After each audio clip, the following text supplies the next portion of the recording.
నమస్తే, welcome to 99 TV. బల పరీక్షకు భారతీయ వెపన్ మార్కెట్ నిలబడిందా? నిలబడింది. ఇప్పుడు వెంపర్లాడుతున్నాయి ప్రపంచ దేశాలు, మన వెంటబడుతున్నాయి. మీ బ్రహ్మోస్, అలాగే మీ అగ్ని, మీ నాగాస్త్ర, ఇవన్నీ కూడా మాకు ఇవ్వండి అని వెంబడపడుతున్నాయి.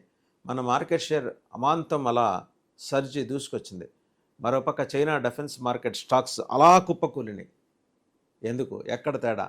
చైనా నుంచి పాకిస్తాన్ తెచ్చుకున్న వెపన్స్ మన బలపరీక్ష ముందు బదాబదులైపోయి తునాతునకలైపోయి నేల రాలటంతో వాళ్ళ డిఫెన్స్ మార్కెట్ స్టాక్స్ ఇది ఎవరు ఊహించలా. చైనా డిఫెన్స్ మార్కెట్ స్టాక్స్ ఇంత చేటు పడిపోతాయని. చైనా మొహం ఎక్కడ పెట్టుకోవాలో తెలియక వెళ్ళి గ్వాదర్ పోర్ట్లో పెట్టుకుంది. పోనీ ఆ గ్వాదర్ పోర్ట్ అయినా వాళ్ళకు ఉంటుందా అంటే చెప్పలేం. అది బెలూచిస్తాన్ అండర్లో ఉంది కాబట్టి, బెలూచిస్తాన్ స్వతంత్ర దేశంగా తాను ప్రకటించింది కాబట్టి, చైనా ఏమన్నా వ్యాపారం చేయాలన్నా, వ్యవహారం చేయాలన్నా, వాణిజ్యం చేయాలన్నా ఇవాళ బెలూచిస్తాన్తోనే చేయాలి. పాకిస్తాన్కి చెప్పా అండ్ చైనాకి కూడా ఇప్పటిదాకా ఖర్చు పెట్టడానికి తీసిన $50 బిలియన్ గోడకు కొట్టిన సున్నమే. ఒకసారి మన వెపన్స్ గురించి తెలుసుకుందాం. మన బ్రహ్మోస్, మన నాగాస్త్ర, మన అగ్ని అండ్ ఆల్ అదర్, మన S-400 ఇప్పటిదాకా చూస్తే ఎప్పుడూ గోడౌన్స్లో ఉండి ఎప్పుడన్నా ఎయిర్ షోస్లోనూ లేకపోతే ప్రెసిడెంట్ ఫ్లీట్ రివ్యూలో మాత్రమే కనిపించే మన వెపన్స్ కానీ, లేకపోతే మన విన్యాసాలు కానీ, మనకున్న నౌకాదళ విన్యాసాలు మనం చూస్తుంటాం. ప్రెసిడెంట్ ఫ్లీట్ రివ్యూలో ఈస్టర్న్ నేవల్ కమాండ్లో చూస్తాం, వెస్టర్న్ నేవల్ కమాండ్లో చూస్తాం. అలాంటివి ఇప్పుడు నేరుగా వచ్చాయి పాకిస్తాన్ మీద. మన తరఫున వెళ్ళి యుద్ధం చేసి మళ్ళీ జాగ్రత్తగా వెనక్కి వచ్చి ఎస్ బాస్ అని సెల్యూట్ కొట్టాయి. వాటి గురించి వాళ్ళ వెపన్ మార్కెట్, ప్రపంచ వెపన్ మార్కెట్ మాట్లాడుకుంటుంది. And we must be thankful to Russia ఇచ్చిన సాంకేతిక సహకారంతో మనం S-400 తోటి దూసుకెళ్ళాం. బ్రహ్మోస్ స్వదేశీ పరిజ్ఞానం. అండ్ ఇవాళ స్వదేశీ పరిజ్ఞానంతో తయారైన ఆయుధాల కోసం వేరే దేశాలు ముందుకు వస్తున్నాయి. ఒక్కసారి చూద్దాం. మన బ్రహ్మోస్ ఒక ఇంటర్నేషనల్ హెడ్లైన్ ఇప్పుడు. అలాగే మన ఆకాష్ ఒక పవర్ఫుల్ కవర్ ప్యాకేజ్. మన స్ట్రైకర్సు, మన నాగాస్త్ర. దీంతోపాటు ఇవన్నీ కూడా ఎందుకు ముందు వచ్చాయి? ఆపరేషన్ సింధూర్ కారణంగా. అలాగే స్కై స్ట్రైకర్స్, ఇది ఎవరి టెక్నాలజీ తోటి, ఎవరి సాంకేతిక సహకారంతో ముందుకు తీసుకొచ్చామంటే భారత్ ఇజ్రాయెల్ జాయింట్ వెంచర్ ఇది. ఇలాంటిది కూడా ఆపరేషన్ సింధూర్లో తన పనితనం చూపించి భారత ఆయుధ మార్కెట్ విలువను అలా అమాంతం పెంచింది. అండ్ సైమల్టేనియస్గా పక్కన చైనా డిఫెన్స్ మార్కెట్ విలువ ఇలా అమాంతం పడిపోయింది. సో మన చాలా దేశాలు ఇప్పుడు భారత్కు సంబంధించిన ఆయుధాలని మేం కొంటామంటూ ముందుకు వస్తున్న పరిస్థితి. కారణం ఏంటంటే, ఒక రష్యా, US, ఫ్రెంచ్ వంటి దేశాల నుంచి ఆయుధాలు కొనుగోలంటే అదంత మామూలు విషయం కాదు. దేశాలకి దేశాలు అమ్ముకోవాలి, ఆస్తులు అమ్ముకోవడం కాదు. దేశాలు అమ్ముకుంటే కానీ వాళ్ళ దగ్గర నుంచి ఆయుధాలు కొనుక్కోలేం. అదే అడ్వాంటేజ్గా తీసుకునే ఇన్నాళ్ళు చైనా తన పాచికలు ఇలా ఇసిరేసి మరీ అవతల దేశాలని పడగొట్టి వాళ్ళకి 2 నంబర్ గూడ్స్ అమ్మి వాళ్ళని ప్రపంచ మార్కెట్లో ఎదవల్ని చేస్తుంది. ఎలా నిరూపితమైంది? పాకిస్తాన్ అక్కడ కొనుక్కొని వాళ్ళు వాడగా మిగిలిన అడుగు పొడుగు సామాన్లు, దీపావళి సామాన్లు మిగిలితే మరుసటి రోజు కాల్చుకున్నట్టు అలాంటి సామాన్లు తెచ్చుకొని అవే మా దగ్గర ఆయుధాలని చెప్పేసి వాళ్ళు అక్కడి నుంచి అరిచి కేకలు పెట్టి మన మీద ప్రయోగించి అభాసపాలైన సంగతి మనం చూసాం. అండ్ ఇంకోటి, ఆయుధాల మార్కెట్లో కాంపిటెంట్ ప్రైస్ అనేది చాలా ఇంపార్టెంట్ ఎప్పుడు కూడా. ఎందుకంటే సిండికేట్ అయి ఉంటాయి చాలా దేశాలు సిండికేట్ అయి ఉంటాయి. ఎప్పుడు గమనిస్తే అగ్రరాజ్యాల సరసన నిలబడగలిగే దేశాలు కూడా ఎప్పుడు సిండికేట్ అయ్యి ఆయుధాల మార్కెట్లో వాళ్ళు ప్రమోట్ చేసుకుంటుంటారు, ఎస్కలేట్ చేస్తుంటారు. లైక్ ఫార్మా మార్కెట్లో 40 పైసలు విలువ చేసే ఒక ట్యాబ్లెట్ని ₹1,00,000 కూడా అమ్మిన సందర్భాలు ఉన్నాయి.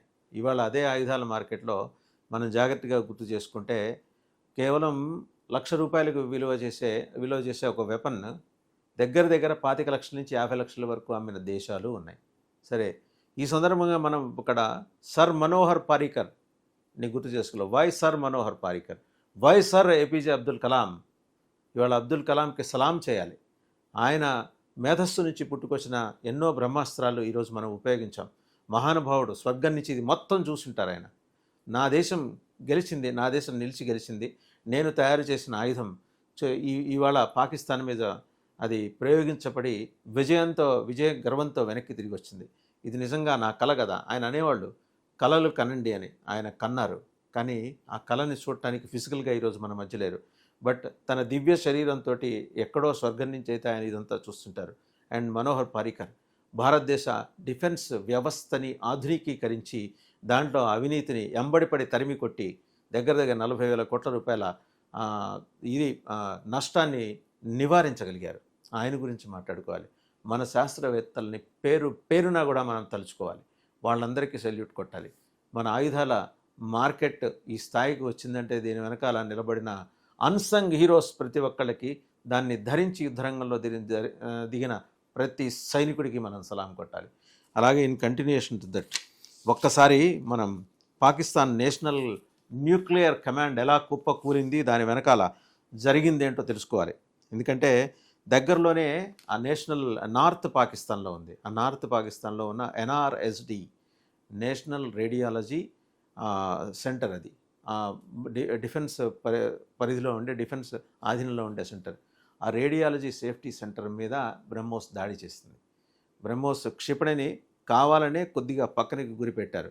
అది ధ్వంసం చేసి ఉంటే ఈరోజు పాకిస్తాన్లో 500 చదరపు కిలోమీటర్ల భూభాగం దాని పరిధిలోకి వచ్చే మొత్తం కూడా పొల్యూట్ అయిపోయేది. భూగర్భ జలాలు పొల్యూట్ అయి ఉండేవి. ఈరోజు అక్కడ భూగర్భ జలాలు 100 కిలోమీటర్స్ పరిధి వరకు తాగడానికి లేవు. 100 మంది కంటి చూపు కోల్పోయి ఇస్లామాబాద్ జనరల్ హాస్పిటల్లో అడ్మిట్ అయ్యారు. అక్కడ చుట్టుపక్కల ఆ వ్యవస్థలో పనిచేసేవాళ్ళు. సివిలియన్ సొసైటీకి ఇబ్బంది కలగకూడదని భారతదేశం న్యూక్లియర్ రేడియాలజీ సెంటర్ని దెబ్బ కొట్టింది, కుప్ప కూలిపోయింది.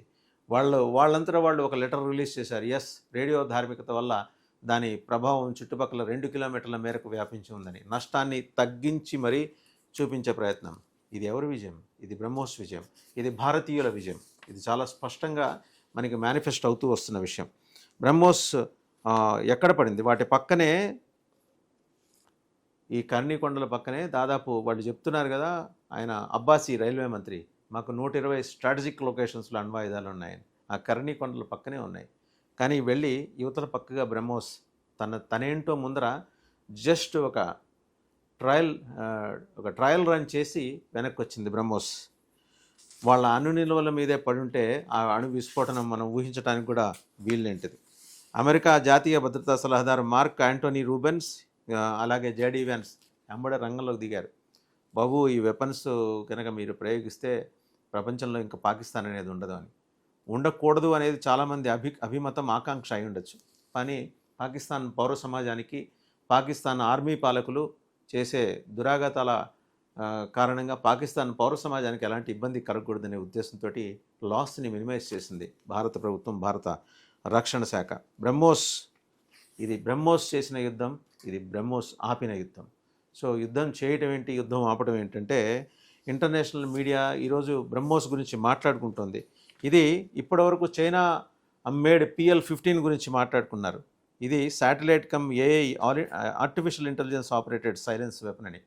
ఇవాళ దాన్ని సర్పాస్ చేసి బ్రహ్మోస్ ముందరకు వచ్చింది. అలాగే రాఫెల్స్, దీని నుంచి మన రాఫెల్స్ ఎంత మాత్రం తప్పించుకోలేవని ఇంతకుముందు ఊదరగొట్టేవారు. దీంతో అంటే PL-15 తోటి. PL-15 చైనా కనుక ప్రయోగిస్తే రాఫెల్స్ దాని ముందు బదాబదలవుతుందని. ఏమైంది? పాకిస్తాన్ క్లెయిమ్ చేసింది రాఫెల్ కూలిపోయిందని, కానీ దాని తాలూకు ఎవిడెన్స్ చూపించలేకపోయింది. బట్ రాఫెల్స్ ఎలా విజయం సాధించింది మన ఎవిడెన్స్, మన ఇమేజెస్తో సహా చూపించాం. అండ్ అలాగే చైనా PL-15కి బ్రహ్మాండమైన ఆదరణ లభిస్తున్న వేళ మన వాళ్ళు తెలివిగా మే 10వ తేదీన మన బ్రహ్మోస్ని కన్నీ కొండలకు దగ్గరగా ప్రయోగించి దాంతో గేమ్ చేంజర్గా బ్రహ్మోస్ నిలిచింది. మన యాంటీ డ్రోన్ 4D సిస్టమ్ కూడా సూపర్ డూపర్ హిట్, మామూలుగా కాదు. ఇది ఆత్మనిర్భర్ భారత్ కింద భారత్ తయారు చేసిన స్వదేశీ పరిజ్ఞానపు ఆణిముత్యాల్లో ఇదొకటి. పాకిస్తాన్ వాడిన టర్కిష్ డ్రోన్లను గట్టిగా దెబ్బతీసి నా ఆయుధాల్లో మన యాంటీ డ్రోన్ 4D సిస్టమ్ కూడా ఉంది.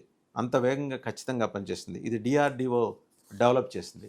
So salutations to DRDO. దీని కెపాసిటీ మొత్తం ఆపరేషన్ సింధూర్లో వెలుగులోకి రావటం. ఇక నాగాస్త్ర 1, దీని సంగతి గురించి ఇట్స్ నెక్స్ట్ లెవెల్. ఇది ఆత్మాహుతి డ్రోన్ సంతతికి చెందింది. మీకు గుర్తుందా? సరిగ్గా కిమ్ దగ్గర ఇలాంటి మెకానిజం ఉంది. సూసైడ్ బాంబర్స్ని ఆయన ఆల్రెడీ టెస్ట్ చేసి చూశారు. అవసరం పడితే మోదీకి ఫోన్ చేశారు, నేను పంపిస్తాను సూసైడ్ డ్రోన్స్ని అని. టార్గెట్ దొరికే వరకు ఆ ప్రాంతంలో నిలిచి తర్వాత దూసుకుపోయే ఈ సూసైడ్ కైండ్ ఆఫ్ డ్రోన్స్ ఇద్దరి దగ్గరే ఉన్నాయి. ఒకటి కిమ్ దగ్గర, నార్త్ కొరియా, 2 మన దగ్గర. మిగిలిన వాళ్ళ దగ్గర ఉన్న ఆ ఖర్చు అంతటి ఖర్చు భరించి దాన్ని కొనుక్కునే స్తోమత చాలా దేశాలకు లేదు. ఇది ఏకకాలంలో టార్గెట్ చేసింగ్ ద్వారా టార్గెట్ని చేసి దాన్ని ధ్వంసం కూడా చేసి రెండూ చేసి వెనక్కి వస్తుంది. ఇది నాగాస్త్రం. ఇలా దీని ప్రత్యేకతలు చాలా ఉన్నాయి. ఇక్కడ నాగాస్త్రం గురించి చెప్పాలంటే నాగాస్త్రాన్ని డిజైన్ చేసిన శాస్త్రవేత్తల మనసులో ఇది మీకు తోడేళ్ల థియరీ ఉంది. ఒక్కొక్క మృగం ఒక్కొక్క రకంగా వేటాడుతుంది. తోడేళ్ళు ఎలా వేటాడుతాయంటే ఉల్ఫ్ వార్ స్ట్రాటజీ అంటారు. వార్ టాక్టిక్స్లో నిపుణులు దీని గురించి తరచూ చెప్తుంటారు. ఒక టార్గెట్ని తోడేలు ఎంచుకున్నప్పుడు ఒక తోడేలు వెంబడిస్తుంది. దాని పక్కనే మరో తోడేలు వెళ్తూ దాని ముఖంలోకి ఇలా చూస్తూ దాన్ని భయపెడుతుంది. ఇది వెంబడిస్తుంటుంది, అది భయపడుతూ ఉంటుంది. బాగా బలహీన పడిపోయిన తర్వాత ఆ టార్గెట్, అది జంతువు కానీ మనిషి కానీ బలహీన పడిపోయిన తర్వాత తోడేలు అప్పుడు అటాక్ చేస్తుంది. కరెక్ట్గా నాగాస్త్ర అటువంటి వెపన్. అయితే అక్కడ 2 తోడేళ్ళు ఉండాలి, ఇక్కడ ఒక్క నాగాస్త్ర. టార్గెట్ ఒకవేళ రాడార్కి దొరకకుండా ఎక్కడైనా హైడ్ అయినా సరే అది మళ్ళీ వెలికి వచ్చే వరకు సెక్యూరిటీ ఆఫీసర్ లాగా బయట నుంచి ఉంటుంది. ఎప్పుడు వస్తుందా బయటికి అని. బయటికి రాగానే టక్కన కొట్టేస్తుంది. నాగాస్త్ర గొప్పతనం అది. అలాంటి నాగాస్త్ర మనం ప్రయోగించి చూపించాం ప్రపంచ దేశాలకి. ఇవాళ ప్రపంచ దేశాలు నాగాస్త్ర కావాలని కోరుకుంటున్నాయి. అందుకే బ్రహ్మోస్ ఆపరేషన్ సింధూర్లో కాల్పుల విరమణను ఆపిన గొప్ప పేరు. బ్రహ్మోస్ని ప్రయోగించాం, బ్రహ్మోస్ని ఆపాం. బ్రహ్మోస్తో యుద్ధం ఆరంభించాం, బ్రహ్మోస్తో యుద్ధం ఆగిపోయేలా చేశాం. యుద్ధం అనేది వాళ్ళ టెర్మినాలజీ, మనది ప్రతీకార దాడి మాత్రమే. ఇంతవరకు మన యుద్ధం మొదలెట్లా. మొత్తం ఆర్మేనియా 6,000 కోట్ల రూపాయల ఆర్డర్స్ మనకి బ్రహ్మోస్ గురించి ఇచ్చింది, ఆర్మేనియన్ కంట్రీ. అండ్ ఇండోనేషియా లాంటి దేశాలు కూడా దీని మీద ఇంట్రెస్ట్ చూపించడం ఇక్కడ మనం మాట్లాడుకోవాల్సి. ఇంకా ఆకాష్, ఇది ఇంకొక నెక్స్ట్ లెవెల్. 23,000 కోట్ల రూపాయల విలువైన ఆర్డర్ని ఆకాష్ తెచ్చుకుంది. ఇది గతంతో పోలిస్తే 12% కన్నా ఎక్కువ. దీనికన్నా హ్యూజ్ ఫ్యాన్ ఫాలోయింగ్ బేస్ ఒక్కసారి చూస్తే పాకిస్తాన్కి కళ్ళు బయలు కమ్మాల్సిందే. పాకిస్తాన్ వాడిన టర్కిష్ డ్రోన్ దాడులను ఎదుర్కోవడంలో మన ఆకాష్ బ్రహ్మాండమైన పనితీరు ప్రదర్శించింది. 1980లో భారత ప్రభుత్వం ప్రారంభించిన integrated guided missile development program ద్వారా, IGMD ద్వారా కూడా ఇది ఆకాష్ని ఇప్పటివరకు డెవలప్ అవుతూ వచ్చింది. అంటే it took 45 years for us to reach the stage. ఇది శత్రు విమానాలు, డ్రోన్లు, చాపర్లు వీటిని ఇలాగే ఏం కాకుండా ఢీ కొట్టేసి వెనక్కి వస్తూ ఉంటుంది. దీన్ని మన DRDO, BEL, BDL, Bharat electricals limited, Bharat dynamics limited, DRDO ఇవన్నీ కలిసి తయారు చేసాయి. ఇదండి మన మార్కెట్. మన ఆకాష్, మన బ్రహ్మోస్, మన నాగాస్త్ర, మన అగ్ని అండ్ మన S-400 and of course with the technical support of Russia. ఇవాళ ఇన్ని దేశాలు దాదాపు 32, 8, 40 ఇంకొక 9, 49,000 కోట్ల రూపాయల ఆయుధాల మార్కెట్ని మనం క్రియేట్ చేసుకోగలిగాం. అంటే మనల్ని మనం నిరూపించుకున్న తర్వాత మిగిలిన దేశాలు మన టెక్నికల్ ప్రావెస్నెస్ని చూసిన తర్వాత మన వెపన్ సామర్థ్యాన్ని చూసిన తర్వాత, బ్రహ్మోస్ లాంటి ఈ బ్రహ్మాండమైన వెపన్స్ని చూసిన తర్వాత ఎన్ని దేశాల నుంచి ఆర్డర్స్ వస్తున్నాయో చూసారా. మన వెపన్ మార్కెట్ ఇండెక్స్ అలా సర్రన పైకి పాకుతుంటే చైనా డిఫెన్స్ మార్కెట్ ఇండెక్స్ పాతాళానికి పడిపోయింది. Compare, two number is always a two number, number 2 is always number 2, it will not become number 1. We are number 1 అని నిరూపించిన బ్రహ్మోస్కి, అలాగే బ్రహ్మోస్ సృష్టికర్తలకి అండ్ ఇంతటి అద్భుతమైన పరిజ్ఞానాన్ని మనకు అందించిన శాస్త్రవేత్తలందరికీ పేరు పేరున ధన్యవాదాలు చెప్పుకోవాలి. ప్రతి భారతీయుడు ధన్యవాదాలు చెప్పుకోవాలి. And sir APJ Abdul Kalam, sir Manohar Parrikar, వీళ్ళని మరోసారి తలుచుకొని వాళ్ళకి సాల్యూట్స్.